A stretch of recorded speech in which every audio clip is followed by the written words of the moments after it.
ऊस वाहतूक करणाऱ्या अज्ञात ट्रॅक्टरच्या पाठीमागील ट्रॉलीतील ऊसात विद्युत तारा अडकून 2 विद्युत खांब कोसळले।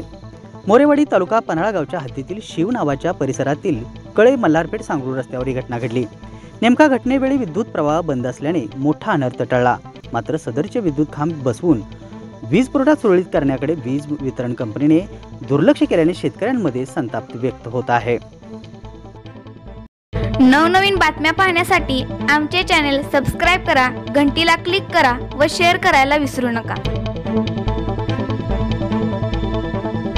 वीज पुरवठा खंडित झाल्याने शेतीची कामे खोळंबली आहेत, पिके वाळू लागली आहेत। घटना घडून 5 दिवस झाले तरीही महावितरण कंपनीने कोणत्याही प्रकारची दखल न घेतल्याने मोरेवाडी ग्रामस्थ व शेतकऱ्यांमध्ये महावितरणबद्दल तीव्र नाराजी पसरली आहे।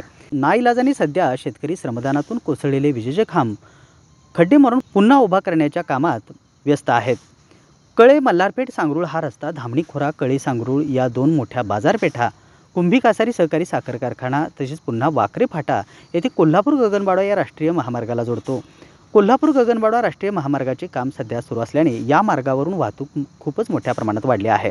अवघड वाहनांच्या वर्दळीने अरुंद असणारा हा रस्ता खूपच धोकादायक बनला आहे। कुंभीसह 3 साखर कारखान्यांची वाहतूक या मार्गावरून मोठ्या प्रमाणात सुरू आहे। त्यामुळे लोंबकळणाऱ्या विद्युत तारांची महावितरणने दक्षता घेऊन या घटनेची पुनरावृत्ती होणार नाही याची काळजी घ्यावी अशी मागणी शेतकऱ्यांमधून होत आहे। रविवारी पहाटे उसानं भरलेल्या ट्रॅक्टरनं एमएसईबीचं 2 पोल पडलेत। त्यामुळे शेतकऱ्याचं 5 दिवस नुकसान झालं आहे आणि त्यामुळे शेतीला पाणी पुरवठा बंद झालेला आहे, ढोरांची पाणी पुरवठा बंद झालेला आहे। तरी श्रमदानातून सर्व शेतकरी गोळा करून आम्ही हाच ऊस तोडून ऊसाच्या मुळ्या बांधून पोलचा खड्डा काढून हे काम पूर्ण केलेलं आहे। तरी एमएसईबीनं उरलेलं काम आपल्या टेक्निकलनं पूर्ण करावं आणि आम्हाला लवकर लाईट उद्याच्या उद्या द्यावी।